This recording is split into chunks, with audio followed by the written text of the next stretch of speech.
Spoštovani rektor Univerze v Ljubljani, profesor dr. Gregor Majdič, državne svetnice, državni svetniki, visoki gostje, spoštovani poslanci, spoštovana generalna sekretarka Državnega zbora Uršula Tavčar Zore, bivši državni svetniki, spoštovani drugi visoki gostje, žalni zbor. Pričenjam žalno sejo Državnega sveta Republike Slovenije ob smrti prvega predsednika Državnega sveta, dr. Ivana Kristana. Vabim žalni zbor, da z minuto molka počastimo njegov spomin.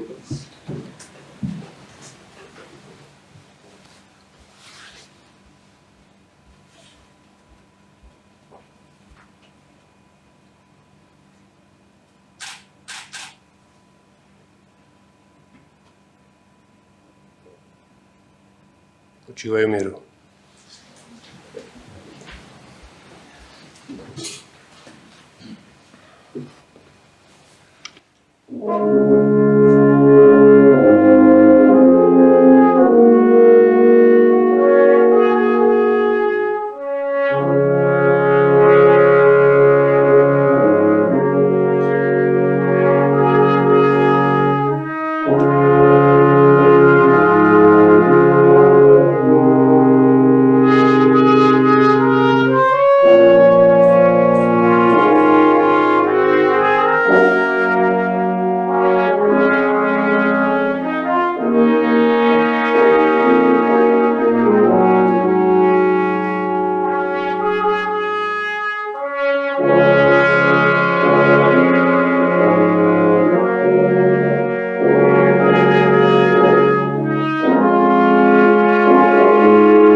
Spoštovani žalni zbor, danes smo se zbrali, da počastimo spomin na cenjenega profesora Univerze v Ljubljani, nekdanjega dekana Pravne fakultete Univerze v Ljubljani, nekdanjega rektorja Univerze v Ljubljani, zaslužnega profesorja dr. Ivana Kristana. Ivan Kristan se je rodil 12. 6. 1930 v Varnem selu pri Brežicah. Osnovno šolo je obiskal v Artičah, čas okupacije pa je preživel v izseljenčkih taboriščih v Nemčiji. Po koncu vojne se je vrnil v domovino, kjer se je vpisal na gimnazijo v Brežicah, kjer je leta 1951 tudi maturiral. Želja do študija je nato pripeljala v Ljubljano, kjer se je odločil za študij prava na Pravni fakulteti Univerze v Ljubljani in kot izredni študent, zaradi pomanjkanja finančnih sredstev, in namreč leta zbiral kot dopisnik za Ljubljanski dnevnik in Ljudsko pravico, in na Pravni fakulteti je nato leta 1957 diplomiral. Po študiju je najprej deloval kot pravni svetovalec v okviru Republiškega sveta Zveze sindikatov Slovenije, pri čemer se je srečal za vrsto statutov različnih podjetij, kar mu je dalo izziv za podiplomski študij. Uspešno opravljen zagovor doktorske disertacije o statutih delovnih organizacij v procesu odmiranja prava, v kateri je polemiziral, kako ne urejajo podjetja avtonomno s svojimi statuti in kaj ne ureja država z zakoni, mu je leta 1965 prinesel naziv doktorja prava, 2 leti kasneje pa je postal asistent na katedri za teorijo države in ustavno pravo na Pravni fakulteti Univerze v Ljubljani. Leta 1970 je postal docent za ustavno pravo SFRJ, leta 1974 izredni in leta 1977 redni profesor Pravne fakultete Univerze v Ljubljani. Osrednje teme njegovega akademskega dela so bile varstvo človekovih pravic, varstvo ustavnosti in zakonitosti, nacionalno vprašanje in z njim povezani koncepti federalizma, s poudarkom nacionalne suverenosti in pravici naroda do samoodločbe, ter problematika parlamentarizma in znotraj nje problem dvodomnosti. Njegovi temeljni znanstveni deli sta ustavno pravo SFRJ in pravica do samoodločbe, prispevka v zborniku znanstvenih razprav. Bil je zelo aktiven na znanstvenem področju. Med drugim se je večkrat študijsko izpopolnjeval v tujini, večkrat kot štipendist Humboldtove fundacije in po 2 mandatih predstojnika katedre za ustavno pravo na Pravni fakulteti med letom 1981 in 1985 je nato opravljal funkcijo dekana Pravne fakultete od leta 1985 leta 1985. Tega leta je bil nato imenovan tudi za rektorja Univerze v Ljubljani in to funkcijo je opravljal do leta 1987. Napori doktorja Ivana Kristana za kakovostno visokošolsko izobraževanje so sopadali s težavnim obdobjem uvajanja usmerjenega izobraževanja na univerzi, ki je močno posegalo v način poučevanja. Ti napori so bili vidni v njegovih smernicah razvoja univerze. Zavezival se je, da bi s posebnim zakonom priznali specifičen status univerze, njena avtonomnost in integracijsko vlogo pri načrtovanju, usmerjanju in razvijanju visokošolske, znanstveno-raziskovalne in vzgojno-izobraževalne dejavnosti. Zagovarjajo odprtost univerze za nove znanstvene ideje in dosežke ter nujno potrebno spodbujanje pretoka idej in kadrov. Prav tako je jasno zagovarjal stališče, da mora biti univerza aktivnejša pri oblikovanju slovenske družbe in reševanju njenih problemov, s povezovanjem dodiplomskega študija in specializacije podiplomskega študija pa mora univerza poskrbeti, da študentke in študenti pridobijo specialna znanja, z uvajanjem novosti, tudi iz tujine, pa se mora na univerzah razvijati stroka. Po končani rektorski funkciji se je profesor dr. Ivan Kristan vključil v politično življenje in pomagal krojiti pot Slovenije k samostojni državi. Med drugim je bil med letoma 1992 in 1997 tudi prvi predsednik te cenjene inštitucije, kjer smo danes, Državnega sveta. Za vse zasluge pri vodenju oblikovanja univerze v prelomnih časih slovenskega osamosvajanja mu je bil leta 2003 podeljen tudi naziv zaslužnega profesora Univerze v Ljubljani. Na Univerzi v Ljubljani se ga bomo spominjali kot profesorja in rektorja, ki je na naši univerzi pustil pomemben pečat v pomembnih spreminjajočih se časih, svojcem, prijateljem in sodelavcem pa izrekam iskreno sožalje. Hvala. Hvala lepa, profesor Gregor Majdič, rektor Univerze v Ljubljani.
Cenjeni zbrani, državljanke in državljani.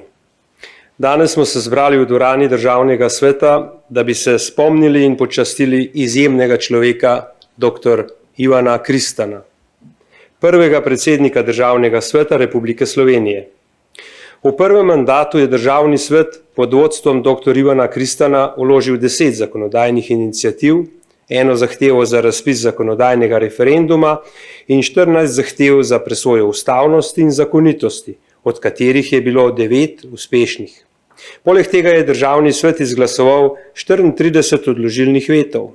Odložilni veto je dr. Ivan Kristan vedno znova pojasnjeval kot orodje, katerega namen je, da Državni zbor ponovno preuči resnost položaja. V prispevku Dvodomnost slovenskega parlamenta je leta 2010 zapisal, citiram: Že pred leti sem poudarjal, da odložilni veto ni kaprica Državnega sveta ali sredstvo za nagajanje Državnemu zboru, ampak da je v zakonodajnem postopku dobrodošel time-out, ki ga po ustavi sicer lahko vloži samo Državni svet, vendar pa iniciativo zanj lahko dajo tudi vsi, ki so zainteresirani za sprejem določenega zakona. Pobudo za veto bi lahko dala vlada, če bi ugotovila, da je kaj spregledala. Pobuda bi lahko prišla tudi iz Državnega zbora, če bi ugotovili, da so kaj spregledali. Zaključek citata. Večkrat je poudaril, da bi bilo potrebno uvesti 4. fazo zakonodajnega postopka, ki bi pomenila, da Državni zbor po vetu Državnega sveta ne le ponovno odloča o tem istem zakonu, ampak lahko po soočenju argumentov predlagan zakon izboljša. Za to isto se v Državnem svetu borimo še danes. A njegova zapuščina sega dlje kot le do vodilne vloge v Državnem svetu med letoma 1992 in 1997. Ivan Kristan se je rodil v Arhovem selu, materi Mariji in Antonu in očetu Antonu. Prve učenosti je nabiral v osnovni šoli v Artičah. Nato je udarila druga svetovna vojna, ki je postavila na glavo življenja mnogih, tudi njegovo. Obdobje med drugo svetovno vojno je preživel v kar 8 različnih evakuacijskih taboriščih po vzhodni in srednji Nemčiji. Ko se je vrnil, se je vpisal na gimnazijo Brežice, kjer je tudi maturiral. Njegovo strast je bila pravo, zato se je vpisal na pravno fakulteto v Ljubljani, kjer je leta 1957 diplomiral. Deloval je kot novinar, kasneje tudi kot sindikalni zaupnik. Prenašanje znanja na mlajše rodove je bilo njegovo poslanstvo. Leta 1967 se je zaposlil na pravni fakulteti v Ljubljani, kjer je 10 let kasneje postal redni profesor. Predava je na pravni, filozofski in teološki fakulteti v Ljubljani. Med letoma 1981 in 1985 je bil dekan pravne fakultete, od 1985 do 1987 pa rektor Univerze Edvarda Kardelja v Ljubljani. Leta 2003 mu je bil dodeljen naziv zaslužnega profesorja Ljubljanske univerze. Večino svojega raziskovalnega dela je namenil nacionalnemu vprašanju, federalizmu in problematiku parlamentarizma, dvodomnosti ter človekovih pravic. Kot ustavnik, kot pravnik in sodnik Ustavnega sodišča Jugoslavije je v občutljivih in prelomnih časih osamosvojitvenih procesov Slovenije igral ključno vlogo. Ne samo, da je pomembno pripomogel k ustvarjanju pravnih podlag za osamosvojitev naše države, ampak je z zavestjo in vizijo zagovarjal slovenski republiški amandma o pravici do samoodločbe. Njegova dejavna vloga pri sprejetju zakona o plebiscitu je bila temeljni kamen, na katerem je bila zgrajena naša samostojna država. Domovina, za katero so dolga stoletja gorela srca mnogih pogumnih, vizionarskih žena in mož. Dr. Kristan je bil človek globoke integritete, strasti in predanosti. Verjel je v pravno državo in vrednote, ki jih danes pogosto jemljemo kot samoumevne.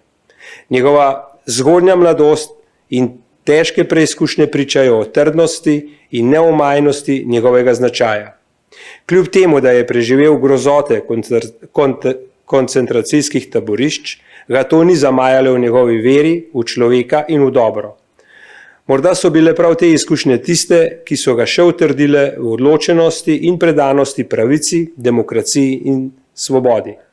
Spoštovani zbrani, danes se ne spominjamo le politika ali pravnika, ampak človeka, ki je s svojim delovanjem in prepričanjem zaznamoval slovensko zgodovino. Dejanje dr. Ivana Kristana so svetilni, ki nam kaže pot naprej tudi v časih negotovosti in izzivov. Njegova zapuščina bo živela večno. Naj njegov duh, njegova predanost in njegova ljubezen do Slovenije zaslužijo kot navdih vsem nam, da bomo nadaljevali z gradnjo boljše, močnejše in bolj enotne Slovenije. Naj počiva v miru. Hvala vam, dr. Kristan, za vse, kar ste storili za Slovenijo.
Spoštovani, zaključujem žalno sejo Državnega sveta Republike Slovenije ob smrti dr.